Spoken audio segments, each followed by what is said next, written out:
వాగ్దానాలు ఇచ్చి 6 గ్యారంటీల పేరు చెప్పే దానిలో మొదట్లో అత్యంత ప్రముఖమైనది పేదవాడి ఇల్లు కల మేము నిజం చేస్తాము. ఇల్లు లేని ప్రతి పేదవానికి మేము ఇల్లు నిర్మాణానికి 5 లక్షల రూపాయలు ఇస్తామన్నటువంటి వాగ్దానాన్ని విస్తృతంగా ప్రచారం చేసి మరి అధికారంలోకి వచ్చిన విషయాన్ని మనం అందరం కూడా తెలిసిందే. ఇప్పటికీ కాంగ్రెస్ అధికారంలోకి వచ్చి 18 నెలలు అవుతుంది సుమారు. ఇంకో 4 నెలలు అయితే 2 సంవత్సరాలు కూడా పూర్తవుతుంది, 2 ఏడాది దినాలు కూడా వెళ్ళిపోతాయి.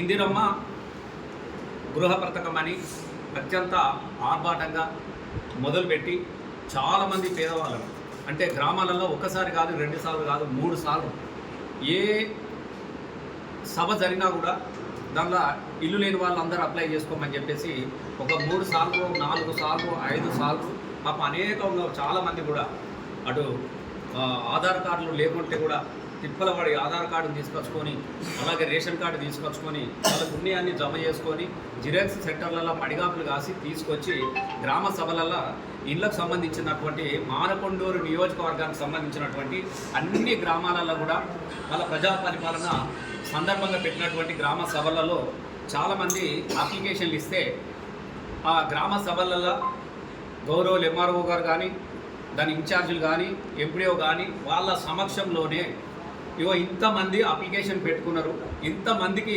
దరఖాస్తులు వచ్చినాయి మానకొండూరు నియోజకవర్గంలో అని చెప్పేసి ప్రతి మండలంలో కూడా అన్నీ కలుపుకొని 6 మండలాలలో కలుపుకొని సుమారుగా 42,000 అప్లికేషన్లు వచ్చినాయి. 6 మండలాలకు సంబంధించినటువంటి మానకొండూరు నియోజకవర్గంలో ఇళ్ల దరఖాస్తులు 42,000 ఇళ్ల దరఖాస్తులు వచ్చినాయి. ఈ 42,000 ఇళ్ల దరఖాస్తులు అన్నింటినీ కూడా వీళ్ళు గ్రామ సభలల్లో బాజాబ్తా చదివి వినిపించారు. ఇంతమందికి ఇల్లు లేవు, ఇన్ని దరఖాస్తులు వచ్చినాయని చెప్పేసి వాళ్ళు చదివి వినిపించడం జరిగింది. అప్పుడు చాలామంది అడిగారు ఆ గ్రామస్తులు కూడా, అయ్యా మరి మా పేరుందా అని అంటే ఫస్ట్ అయితే 42,000 ఏ మండలానికి ఆ మండలానికి వాళ్ళ పేర్లు చదువుకుంటా, ఏ గ్రామానికి ఆ గ్రామానికి పేరు చదువుకుంటా మొదటి విడతల వీళ్ళకి 42,000 మందికి మొదటి విడతలు వీళ్ళందరికీ ఇస్తాం, రెండో విడత ఇంకో దానిలో ఇస్తామని కూడా చెప్పారు. అంటే మొదటి విడతనే దరఖాస్తులు చేసుకున్న వాళ్ళు 42,000 మంది కాగా ఇవాళ ఆ దరఖాస్తులన్నీ మరి ఏమైపోయినాయో తెలియదు. కానీ గౌరవనీయులటువంటి మన ఎమ్మెల్యే గారు మాత్రము మేము 3,500 నియోజకవర్గానికి వచ్చినాయి, నేను 3,500 ఇళ్ళు మాత్రమే ఇస్తా అని చెప్పినాను. మరి 3,500 మంది ఇళ్ళకు గాను 42,000 మంది ఇలా దరఖాస్తు చేసుకుంటే ఈ 3,500 ఇళ్లను ఏ విధంగా ప్రజలకు అందజేస్తారు అనేది కూడా చెప్పాల్సినటువంటి అవసరం ఉన్నది. చాలా గ్రామాలలో కూడా మీకు అనుకూలమైనటువంటి గుండ్లపల్లిని తీసుకున్నారు, చాలా సంతోషం సార్. గుండ్లపల్లి కాడ స్టేజ్ కాడ ఇంగ్లీష్ కట్టిపో వాళ్ళు లేని వాళ్ళు ఉన్నారు, బాగా మంది లేని వాళ్ళు ఉన్నారు. ఆడ స్టేజ్ మీద పాపం ఇట్లా గుడిసెలేసుకొని ఉండరు. పైలట్ ప్రాజెక్ట్ కింద తీసుకుంటావు, మీ కాంగ్రెస్ పార్టీ వాళ్ళు చెప్పిన ఊర్లను తీసుకుంటావు. నువ్వు ఇవాళ నువ్వు ఒక్కసారి నువ్వు పెట్టినటువంటి పైలట్ గ్రామాల కింద తీసుకున్నటువంటి గ్రామాల వివరాలు ఒకసారి సేకరించు. నువ్వు ఏ గ్రామాలు తీసుకోవాలి అంటే లేనోని గ్రామం తీసుకుంటే ఏం రాదు, ఉన్నోని గ్రామాలు తీసుకుంటే మంచిగా ఇంతో అంత పడతలు పడుతుంది అన్న. నువ్వు తీసుకున్నది ఒకసారి రివ్యూ చేసుకొని ఒకసారి పోనీ ఆ గ్రామాలని మనం ఉద్ధరించినావు అంటే ఈ గ్రామాన్ని పైలట్ ప్రాజెక్ట్ కింద అది వచ్చినా ఇది వచ్చినాను. మరి ఎక్కడ కూడా ఏం లేదు ఇప్పటివరకల్లా. ఒక్కొక్క దగ్గర 70 ఇస్తున్నావు 100 ఇస్తున్నావు అని చెప్పినావు, ఆడ 3 లేదు 4 లేదు 5 లేదు, అతి గతి లేక ఇవాళ కొంతమంది ఇప్పుకొని ఉన్నారు. చాలా మందికి అనేకమైన నామ్స్ పెట్టారు. మీ మంత్రి గారు స్వయంగా ఏం చెప్పారు, ఇందిరమ్మ ఇల్లు మేము 600 ఎస్ఎఫ్టీ వరకు మేము ఇస్తాం, దాని తర్వాత మీరే కట్టుకోవాలి, మీరే పైసలు మేమైతే గింత ఇస్తామని చెప్పినారు. ఇప్పుడేమంటున్నారు, దానికన్నా పైన ఉంటే ఇప్పుడు వీరాపూర్లో అదే పరిస్థితి. పాపం వాళ్ళు ఇప్పుకున్నారు, దానికన్నా పైన ఉంటే మేము పైసలు ఇయ్యము, ట్రాక్టర్ ఉంటే ఇల్లు ఇయ్యము, 2.5 ఎకరాల భూమి ఉంటే ఇల్లు ఇయ్యము, 50,000 క్రాప్ లోన్ ఉంటే ఇల్లు ఇయ్యము. 50,000 క్రాప్ లోన్ ఇవ్వడం ఉంటాడే అసలు గ్రామాలలో మనం అనుకుందాం. 50,000 క్రాప్ లోన్ అనేది కామన్. అది ఇవాళ వానికి వెళ్ళి మరి నువ్వు ఎవరికితో చెప్పు, అదే అదని చెప్పు. మరి ఒక విధి విధానం అయితే ఉండాలి కదా. పేదోడికో 2 ఎకరాలు ఉంటుంది, వాడితో 50,000 ఇంత పెట్టుబడి, నువ్వు ఎందుకంటే పెట్టుబడి ఇచ్చేది లేదు. నీ రైతు బంధాయి పీకింది, రైతు రుణమాఫీ పీకింది, ఆఖరికి చచ్చిపోతే 5 లక్షల ఇన్సూరెన్స్ కూడా లేదు. మళ్ళీ రైతుకి ఏం దిక్కు అవుతుంది, మళ్ళీ భూములు కూడా పెట్టుకోవాలి, పైసలు తీసుకొచ్చుకొని పెట్టుబడి పెట్టుకొని అనుకుంటారు. ఎవడన్నా బ్యాంకులో ఆ భూమిని తనఖా పెట్టుకొని ఉన్న ఎకరమో 2 ఎకరాలు పెట్టి 50,000 తీసుకొచ్చుకుంటే నీకు 50,000 బ్యాంకు రుణం ఉంది, మేము ఇల్లు ఇయ్యము, ఇది నామ్స్ లేవని చెప్పేసి మళ్ళీ ఒక మాట ఇది చెప్తా ఉన్నారు. మరి ఇదంతా ఏంటిది అంటున్న డ్రామా, ఈ కన్ఫ్యూజన్ది ప్రజలను ఏదో రకంగా ప్రజలను ఏదో రకంగా కన్ఫ్యూజ్ చేసి ఇలా వాళ్ళ ఇబ్బందులు పెట్టే పరిస్థితి మాత్రమే తప్ప దీనిలో ఏదైనా వాస్తవం ఉందా చెప్పు. ఇప్పటి వరకల్లా పైలట్ ప్రాజెక్ట్ కింద కొన్ని ఇళ్ళ తీసుకొచ్చినంటే లక్ష రూపాయలు ఇచ్చినా నువ్వు ఎంతమందికి ఎన్ని లక్షలు ఇచ్చినావు ఒకసారి చెప్పు. నువ్వు రివిది రేపు పాత్రికే సమావేశం పెట్టి చెప్పు.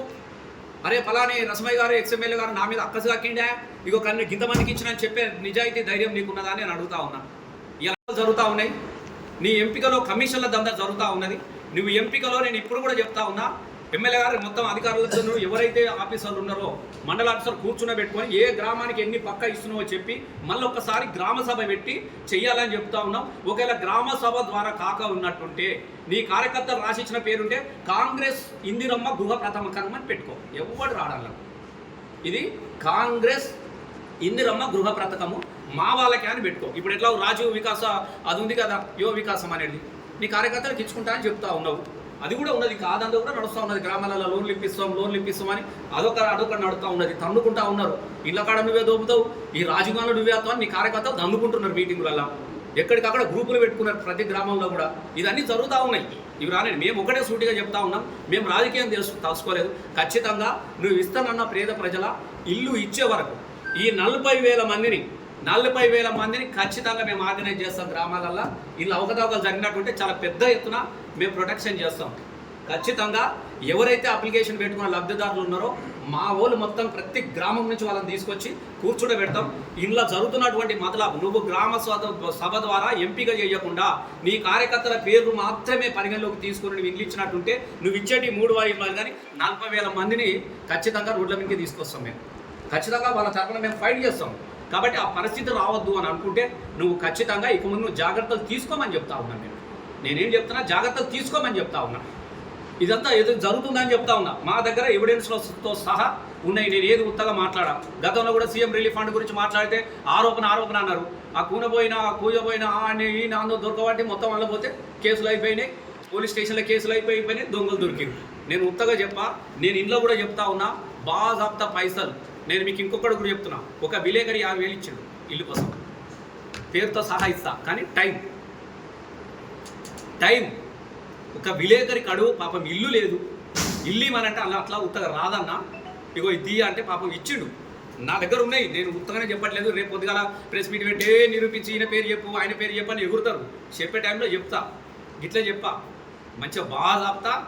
మళ్ళీ అంతా ప్రెస్ మీద పెట్టి ఒక్కొక్క పేరు చదువుతా, ఒక్కొక్క అకౌంట్ స్క్రీన్ షాట్ తీసి మీ అందరు కూడా పంపిస్తాం. అది నెక్స్ట్ ఎపిసోడ్లో. ఇప్పుడు జరుగుతున్న ఎపిసోడ్ ఏంటంటే ఈ జీవో ప్రకారము కలెక్టర్ గారు మాత్రమే ప్రొసీడింగ్ ఇవ్వాలి, గ్రామ సభలు మాత్రమే ఎంపిక చేయాలని చెప్పేసి మేము పాత్రికేయ మిత్రుల ద్వారా మిమ్మల్ని మేము డిమాండ్ చేస్తూ ఉన్నాం. దయచేసి